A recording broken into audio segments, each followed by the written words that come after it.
Hi, everybody, and welcome to yet another cracking installment of the Matt Brown Show. This is the Secrets of Fail series where we're talking about our big, hairy, ugly failures in business. And with us in the hot seat today is Umair Javed, the CEO of Tkxel. Welcome to the show. Thank you for having me. The seat is already feeling pretty hot because it's a kind of a failure failure story podcast. So I'm feeling hot already. Great. Well, I'm glad it's great to have you here. So, Umair, why don't you kick us off with the elevator pitch about your company, Tkxel.com, if you guys are interested. So, kick us off. So it's called Tkxel. And first of all, the story behind the name is that I spent like 2 days finding a domain on GoDaddy. These are the .com days, and all domains were taken. So I made a cryptic mixture of technology and accelerated to come up with this name. And here we go with the name of Tkxel. And you're not the first one who would say it's Tkxel or whatever, but that's the story about it. So I'll go to my elevator pitch, and I'll divide my elevator pitch into kind of three elevators. So one is from ground floor to the fourth floor, and then from ground floor to the 10th floor, and so on and so forth. So, I mean, as a company, we believe that we help entrepreneurs increase their enterprise value, and startups build amazing products and build their enterprise value by providing amazing talent to them. So talent as a service. Now that's a kind of a zero to fourth floor elevator pitch, kind of a 10-second, but breaking it down, we feel that talent and capital is not symmetrically distributed across the globe. And while many companies are in the business of providing talent, I think there are several things that are associated with talent provision. So what we have done is we really created this talent as a service model. We feel that there are there are geographies in the world which have a lot of talent, a lot of population, and then there are geographies in the world which has a lot of capital and ideas and so on and so forth. And by creating a kind of by aligning these two, we can not only enable the technological advancement of the world, we can fast track it. We can also provide a lot of opportunities to the talent to be part of these enterprises, and we can contribute us as a company towards the global advancement in many respects. So talent as a service, we have if I divide my company, there are kind of three areas or layers we divide. So we have a talent cloud that can get you any kind of engineering or business enablement talent at the speed of light. We have a delivery cloud. So once you have this talent, our delivery cloud and processes can help you get the best out of that talent. And we have the opportunity cloud that can bring you more customers. So that's Tkxel in a nutshell for you. Fantastic. Thank you so much for that. So let's get into the meat and the potatoes of this episode today. Umair, what is your story of fail for our audience around the world? There are plenty, but I'll try to figure out one. As an entrepreneur, you came across failures every other day. Actually, come across more failures than success, but your singular successes are sometimes bigger than a lot of failures. So, but I'll tell you a few things, and I think these are the most important ones. So I started off back in 2008 with this company called Tkxel, and we were in the same space that we are till today, which is providing talent. We were still figuring out our kind of vision, mission, because every other company can kind of provide talent to everyone, but we were figuring out what we want to do differently, and there was some thought behind it. So fast forward 2-3 years into the business, we were doing pretty fine, and we broke our initial mark. We went past the 7-digit figure in terms of revenue and so on and so forth. And as an entrepreneur, I really thought that, wow, this segment is really doing fine. I should be able to create another one. I mean, as entrepreneurs, we always think that we are capable of doing every single thing. So I created another company within the company and started calling it a gaming company. It used to be called Nutty Apps, and it was a gaming company. And then with some stroke of luck and everything, in a year's time, that brand or that segment of the company also started producing a 7-digit revenue. I said, wow, it's working fine. Let's do another thing. So I created a digital agency as a third company. And again, we end up creating a 7-digit business out of that in another year. So, I mean, in a collectively 2 years' time, we had now had three companies or brands, each creating a 7-digit revenue for us. And we thought, wow, that's wonderful. So what we did is, but that was taking a lot of time. That was consuming a lot of time, and we were not being able to kind of expand them, and so on and so forth. Uh, at that time, Nutty Apps was one of the leaders, I would say. So these were early days of, I would say, App Store and Google Play. And Nutty Apps was kind of a front runner when it comes to kids gaming apps. So we were kind of almost a market leader in doing that. And I said that, look, I have created all the processes, I've created all the team, and this thing can run on its own. And this professional service business is taking a lot of my time. So how about I spin it off and create and put it, bring in a CEO, make it a company, and let just grow it on its own. So that's what I did. And that's what I did with my with this gaming company and with this digital marketing company. So I spun them off with their teams, brought in CEOs, and let them run it. And both were in a kind of a market leading position in their respective segments. And 1 year down the road, and both came down crashing to a grinding halt to a zero.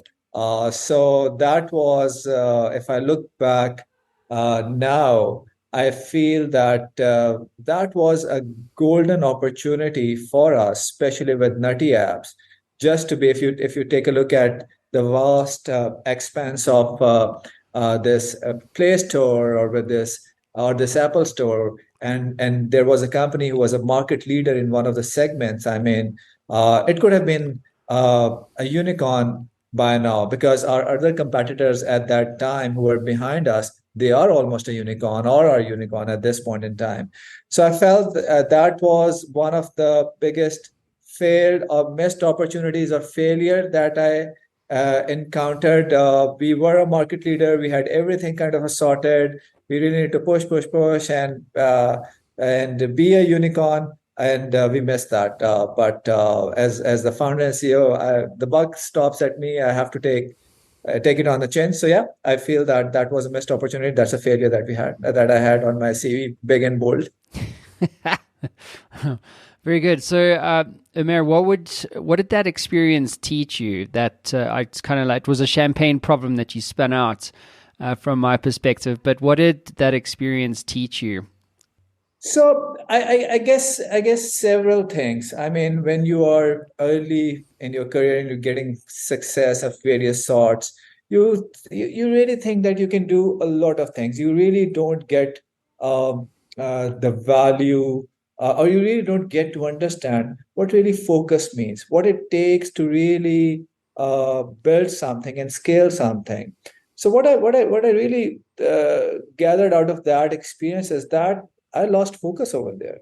I started too many things. I mean, I thought that everything can go on and become a very big thing on its own. So, as an entrepreneur, as someone who likes to build things, for me, it was an easier problem to start something and take it to some level. I kind of cracked that code, and I just tried to kept on doing it, and I lost focus. And now when I so my biggest lesson out of this for failure was that starting up is pretty easy, scaling is very hard.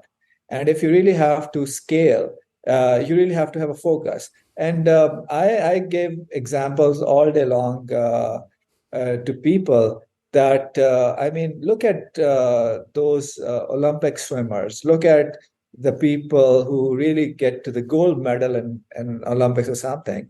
I mean, they keep on practicing with focus, one thing, day in, day out, till they get bored to death. They don't come and do everything. I mean, I'm sure Michael Phelps or Matt Biondi or all that swimmers who were like the freestyle champions and all that, they must have spent hours and hours and hours doing one thing rather than doing 10 things or doing another thing every 15 minutes the way I used to do. So I think my biggest lesson was it's starting up is easy, scaling is pretty hard. And if you really, really, really want to scale something, you get that opportunity, do put in your focus and scale hard. Mm-hmm. Yeah, it's great advice. I think the it's the problem with being a visionary, right? You see all these gaps in the markets, and then you commercialize the gap, right? And then it's like, well, now now you have so many things, and you start to starve in indigestion. Whereas if you just focused on one thing, to your point, you would actually have the opportunity to scale those things to a stage where it not only makes a market position a reality, but it also gives you a sense of lifestyle and achievement and accomplishment. So, but if you don't focus, what you focus on expands. You don't focus on something, it won't expand, and that's a really key lesson that I'm taking from you today. So let's go back in time, Umair. What would you do differently? So I think one thing is obviously the lesson that I learned out of that I think I lost focus. I tried to do too many things. So you put it. There were two things that I would potentially, now being a wiser of me, would do differently. One is to focus. And what you have very aptly put that as an entrepreneur or somebody who likes to build things, you see, I mean, you walk down the street a mile or a kilometer or whatever, and you see 10 different opportunities that you can do right, and you can create value out of it. So and the tendency is really to look at all this glittering opportunities and just keep on doing it. I mean, when you know you can do it, you just cannot keep your hands off them. So one of the things that I would do differently is really to focus and do one thing. And if I figured out that if I've already got a market leading position or a significant position in a segment which is rapidly expanding, and a segment which is not dependent on increasing headcount or increasing people, I would relentlessly focus on that. Another thing that I have kind of learned out of this, that there's a whole difference between kind of CEOs and COO mindset. I essentially put someone who was a COO as a CEO. So CEOs are after growth. They are not afraid to do experiments. They are typically not afraid of failure. They feel they can take 10 hits and one of them they'll get a home run, while even if they get nine misses. But the mentality of a lot of people who have not built or scaled something is really to optimize. And if you start optimizing pretty early, you start looking at the bottom line pretty early. You have to look at the bottom line. I'm not against that. If you start looking at the bottom line and you start optimizing, because you cannot think about the revenue, you cannot think about the growth experiments, you cannot do that, then you'll struggle with the CEO position. So second thing that I've learned, I mean, the first thing is obviously the focus. The second thing that I've learned, that if you are really spinning it off, even if you're spinning it off, put someone in who has a growth mindset, not an optimizing mindset, because you have to consistently figure out how to keep increasing the revenue of the company, how to keep increasing the top line of the company. And people who think in terms of top line and the expansion of the top line, they're very different from people who think optimizing the bottom line. So that were kind of the two key lessons, or obviously one that you pointed out, that as an entrepreneur, you'll take a look at, and that covers in the focus part as well. You would like to pick on every shining a glittering opportunity and do that. You don't really have to do that. Yeah, really good advice. So let's talk more about advice and double click on that. When it comes to failure, what's your advice, Umair, to other CEOs in terms of their relationship to fail, or the value of failing in scaling a company? I think I really, what I tell people, it's okay to fail. It's not okay to not learn from it. So even within my organization, I think the mantra I go by, it's okay to do an experiment. It's okay to fail. As long as you have some rationale behind it and you learn something from it, it's fine.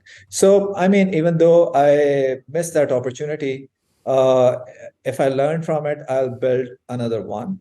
And that really comes to one more thing, which is I go to gym and I do exercise, and I often joke with my trainer that my exercise is really coming to the gym. It's not in the gym. So it's the path of resistance. So for any CEO out there who would like to expand, who would like to scale, who would not like to see the failure, I think one thing is pretty sure, which is as a CEO, you have to solve the hardest problem in the company. And the hardest problem in the company is typically to bring in the revenue.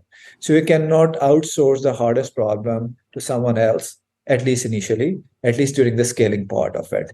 You have to build systems yourself. You have to initially scale yourself. Once you get to a certain critical mass, you can have senior executives who can help you with that. But initially, you have to solve the hardest problem. If you're shying away from that hardest problem, you're never going to scale, and you'll hit the failure. That's one thing. And the second thing is, if you don't know something, just keep doing. I mean, showing up every day to do that thing will eventually make you good at it. So I tell people that you can be a better version of yourself in anything which you do daily and which you try to improve daily. You can be the best version, or you can be a gold medalist in something for which you have genetics. But if I start learning I may not have the genetics for sprinting, but even if I start practicing sprint, I may get a decent time. I may get a decent time. I may not be able to beat Usain Bolt because he had the genetics and all that. So my advice to entrepreneurs will be, I mean, failing is okay. If you want to scale, pick the hardest problem and you have to solve it yourself. And to solve it yourself, even if you don't know how to solve it, you just need to show up daily and keep chipping, keep hitting on the problem. You keep chipping off the problem set, and eventually you'll solve it. Mm-hmm. Yeah, it's really good advice. Do you recommend any books or tools or resources for entrepreneurs to use in their journey? I mean, so I mean, right now I'm reading a book. I think it was on my list for quite some time. The Hard Thing About Hard Things, and I mean, there are many books out there. So what I have benefited a lot from kind of books, it's really not those self-help books which are like 7 ways to get rich and blah blah blah, but uh, it's more like from where you can learn. So what I figured out that there are two. If you so there's an MIT professor. He passed away. He used to say that your progress in life depends upon three things: your ability to communicate, your ability to execute, and the quality of your ideas in that order. And your ability to communicate is actually a function of your knowledge, and your knowledge comes from books. So what I can advise to anyone is that pick anyone who is miles ahead from you in your particular space or in a general space of entrepreneurship, and just read their book. You'll learn from their experience, and few of these things will click. And I would not name a book, but I would say any book, because that will help. That will help. Every book will help. Awesome stuff. Umair, thank you so much for being in the hot seat today. I did a great job. Well done. Thank you, Matt. Thanks for having me. You're very welcome. And thank you for being vulnerable and sharing your personal lessons of failure. I appreciate that. I know it would have made a difference to my audience. So thank you for being here. And thank you, everyone, for tuning in. We'll see you all again soon. Ciao.